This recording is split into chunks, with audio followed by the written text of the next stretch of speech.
Hi and welcome to The Print. My name is Karanjeet Kaur and I'm a writer and an editor. Let's talk today about caste in India's smallest state. In some corners of Goa, the dead don't die. The Gade festival is celebrated and widely Instagrammed during Holi. The highlight of this festival are groups of men that fall into a spiritual trance and run towards the woods, following the light of a protective spirit called Devchar. In places like Dicholi, this festival takes a morbid turn. The Gade dug out human remains, often of women, tied them to a stick, and returned to the village for a final dance. Less than an hour south of Dicholi lies Ponda's Kedi village, where the Mahar community buried their dead in two communal graves, one for men and the other for women. Every time a new death occurred, the villagers exhumed the remains of the previous corpse and buried the new one. The remnants were believed to be taken away by ghosts. Dadu Mandrekar saw these rituals for what they really were: terrifying and degrading practices that were inextricably linked with caste. The late journalist, writer, and Ambedkarite activist spent years traveling through Goa, often in an auto rickshaw, mapping its Dalit vastis and visiting the homes of the state's poorest and most destitute. He documented this parallel geography of the state in Bahishkrut Gomantak, a slim Marathi volume that was first published in 1997. 27 years later, Untouchable Goa, which is an English translation of the book, has just been published by Panther's Paw publication. It was translated by Nikhil Besane. The strident, incandescent book maps the contours of a Goa that exists so far away from the dive bars, heritage tours, and laid-back beach shacks so as to be almost invisible. There is little room for the realities Mandrekar recorded, when most of Goa is imagined as a palm-fringed backdrop to Bollywood fantasies. His Goa is of extreme poverty, illiteracy, and inherited humiliation, of communities like the Mahars, who bear the weight of caste hierarchies even in death. The scrawl that slips off Mandrekar's pages is an excavation of how a society maintains its myths. The silence around caste in Goa, a state that takes great pride in positioning itself as India's most liberal, becomes its own form of oppression. But even here, caste is inescapable. This month, the state government notified the Goa Prisons First Amendment Rules 2025, which prohibits caste-based discrimination in prisons and correctional institutions. The new rule states, it shall be strictly ensured that there is no discrimination, classification, or segregation of prisoners on the basis of their caste, and it shall be strictly ensured that there is no discrimination of prisoners in the allotment of any duty or work in prisons on the basis of their caste. The amendment also calls for a binding effect of the Prohibition of Employment as Manual Scavengers and their Rehabilitation Act of 2013. In such a backdrop, Untouchable Goa remains as relevant as when it was first published. The book launch, which drew a large crowd, was accompanied by a conversation between Besane, Kaustubh Nayak, a doctoral scholar at the University of Pennsylvania, independent researcher Amita Kanekar, and the publisher Yogesh Maitreya. Besane later told me that a few of the attendees who didn't understand English had come for the launch. He said, "They told me they wanted Dadu's words to reach many more people. I was quite surprised and touched by that. We tend to forget the impact of English." Besane's journey into Mandrekar's world began as an act of faith. A writer from North Maharashtra, based in Pune, he had never been to Goa before. Besane's challenge was to translate Mandrekar's unique voice, a prose that was simultaneously straightforward and layered with bitter irony. This was writing that employed the classical flourishes of dominant Marathi literature, while using them to document experiences that literature had studiously ignored.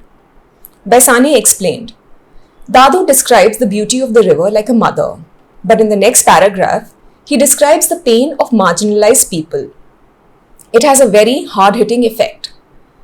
In the book's introduction, Mandrekar speaks of his disconnection from the Ambedkarite literary movement because of his physical location. But he was still very worried about the future of his caste fellows. His writing speaks to universal experiences and the texture of marginalization that transcends geographical boundaries. This isn't the first time a translation of Bahishkrut Gomantak has been attempted. Journalist and publisher Frederick Noronha, who knew Manjrekar well, was keen to have the book translated. That project, unfortunately, never materialized, but Noronha is glad that it has now seen the light of day, even as a snapshot of those times which aren't very remote from today. Noronha notes that some of these issues aren't even noticed, partly because they're not available in English. This contributes to the broader silence around caste. He said, two issues strike me here. Forces like access to education and heavy outmigration have helped to avoid the focus on caste issues, because a wider section feels that they can ascend in life. Besides, in post-1961 Goa, or even pre-1961, the focus has been more on soft communalism rather than caste. So even while the MGP claimed to speak out for the Bahujan Samaj, it mostly did not include minority community or Catholic Bahujans under its umbrella, or it wasn't very successful in doing so. When Goa's literature engages with caste at all, it faces active resistance. I spoke to Kaustubh Nayak about this, who told me about the controversy surrounding Vishnu Wagh's poetry collection, Sudhir Sukt, or Hymns of a Shudra. When the anthology received a literary award, it had created a huge uproar. Even the most progressive Konkani writers came out against this divisive literature because it hurled abuses at Goa's Saraswat community. Goa's overall identity has also created what Nayak calls a Stockholm syndrome among the marginalized communities who often participate enthusiastically in rituals that reinforce their own subordination. Across the state's temples, caste-based labor was codified through the Regulamento das Mazenias, 19th century Portuguese regulations through which the Mahars were expected to beat the drums during temple ceremonies, the Devdasi women were expected to sing and dance in front of the palanquins, or the cleaning of the temple was relegated to certain families. However, some of these practices have stopped now. Some temples built on tribal lands allow these communities entry once a year, only to close the next day for purification rituals. As Nayak observed, marginalized and Bahujan communities now often embrace these same rituals, a tragic irony that would have troubled Manjrekar deeply. This institutionalized blindness thrives in conjunction with Goa's tourist-friendly image. The state's liberal credentials become a convenient shorthand that allows people to say that Goa isn't as bad as UP or Bihar. But this deflection obscures the fact that in Goa, caste operates through subtlety.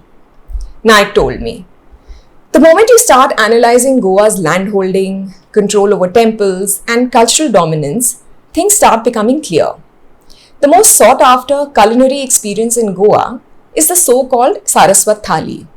That is also caste, and one should question how something like the Saraswat Thali has come to stand in for a cuisine of an entire state. Similarly, the Kunbi Sari, the traditional dress of a labouring Bahujan community, is now eagerly commodified into a heritage consumable. But it is shorn of the community's historical marginalization. Nayak asked, to what extent does the community get to decide how they want to shape the course of their own sartorial history? In this landscape, Manjrekar's voice acquires an almost archaeological significance that continues to echo well into the present. It demands recognition, urging us to see what has been rendered invisible. Because the dead in Goa may not die, but neither do the truths they carry.